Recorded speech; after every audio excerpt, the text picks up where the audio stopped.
Alright, what's up everybody? Welcome back to the water cooler. I'm Roman. Unfortunately, AJ couldn't be here today. He's on vacation, but we will be having our very good friend guest on the show later. We're going to start like we do every episode, talking about some recent news, but for this episode we're really going to only focus on the big one, the Julio Jones trade. If you haven't read up on the trade already, Julio and a 2023 6th-round pick got sent to the Tennessee Titans for a 2022 2nd-round pick and a 2023 4th-round pick. My personal opinion, I think the Titans absolutely won this trade by a mile. Everybody has their different opinions because you have to include cap space, health, and age, of course, when considering a trade. But I mean, I think they won. Titans restructured Ryan Tannehill's contract today to fit the $15.3 million salary that they have to pay Julio this year. So I think they're rolling. But we're going to break it down for you now.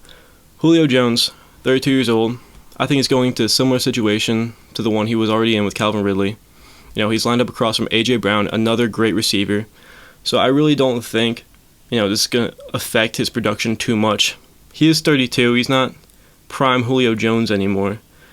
But, regardless, he's still going to get at least 1,000 yards. Maybe not 1,500, but, easily 1,000. Depth chart-wise, he'll probably be listed as the wide receiver 2, just because A.J. Brown's young, talented, he's been on the team.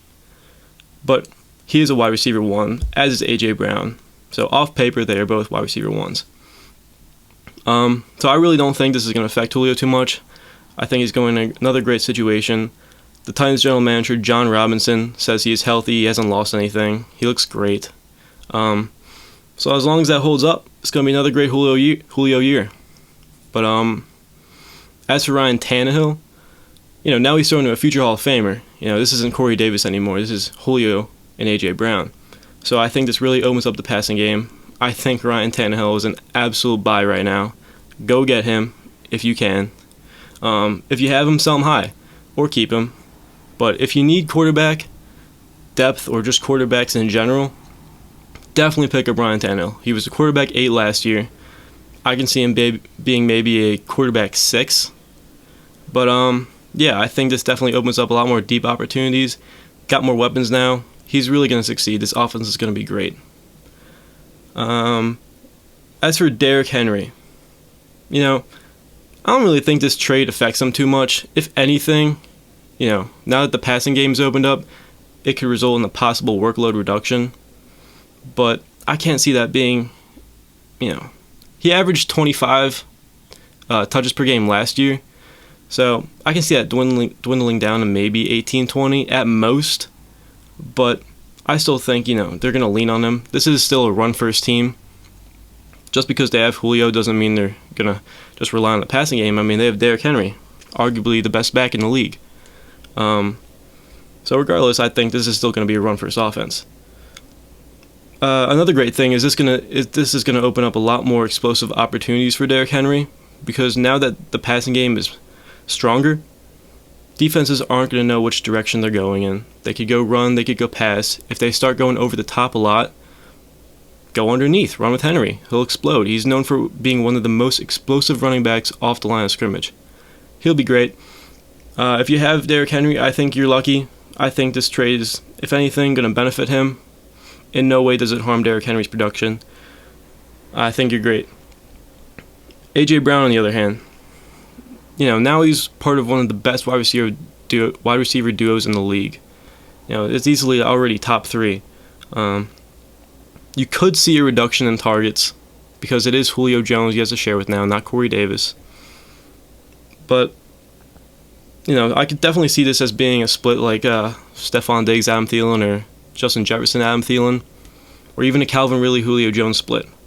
In my personal opinion, though, again, he's still the wide receiver 1 in a dynasty league. So that means in the startup, the wide receiver you want to look at first is A.J. Brown. You're going to be tempted to take guys like Devontae Adams because it is Devontae Adams. But A.J. Brown is A.J. Brown. I think he's going to be an absolute stud in the next couple years. I think he's the wide receiver 1, most definitely. So do not sell A.J. Brown at all just because of this trade. Still great. He's still going to produce. He's still the wide receiver 1. Now I really want to talk about this guy, Calvin Ridley. Before this, he was the wide receiver 2, sharing with Julio Jones. Now he's alone. He has Russell Gage as his wide receiver 2. He is the wide receiver 1. I think Calvin Ridley is going to absolutely ball this year. This is his year. He's going to produce an unreal amount. You saw the numbers he put up without Julio last year when Julio was out. They were through the roof. I mean, it was extremely impressive. So I really do think this is going to be Calvin Ridley's year. If you have Calvin Ridley, you're extremely lucky. And if you don't, you should really do your best to get him. But it's going to be hard because if you have him, don't sell him.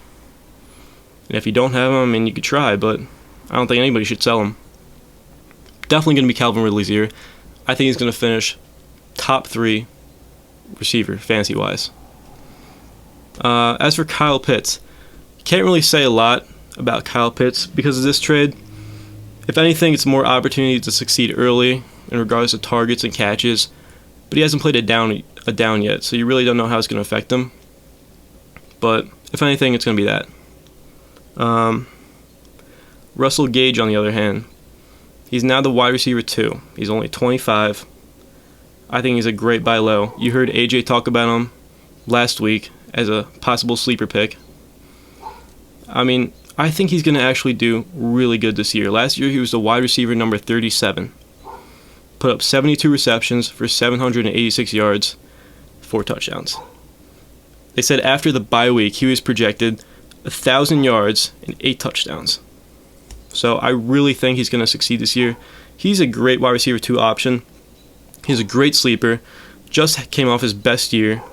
I mean, if I had to put a stat line together, I could see maybe 85 receptions or 950 yards and 6 to 8 touchdowns. I really do think he's going to be good. I think he's a great buy low. If you have the roster space and you're lacking wide receivers, definitely go get Russell Gage. And then, last but not least, Matt Ryan. Matt Ryan is Matt Ryan. I still think Matt Ryan is going to have a Matt Ryan year. He produced when Julio was out last year. I think he's going to produce again. He still has Calvin Ridley. He's got a new weapon in Kyle Pitts. He's got Russell Gage.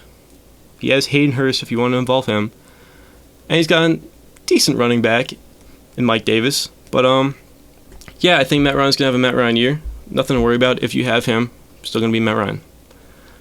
But that is my analysis of this trade. I don't think there were really any losers besides, the Falcons as a whole. But I definitely think the Titans killed this trade. I think, they're going to be a top offense this year, but that's all I have to say about that.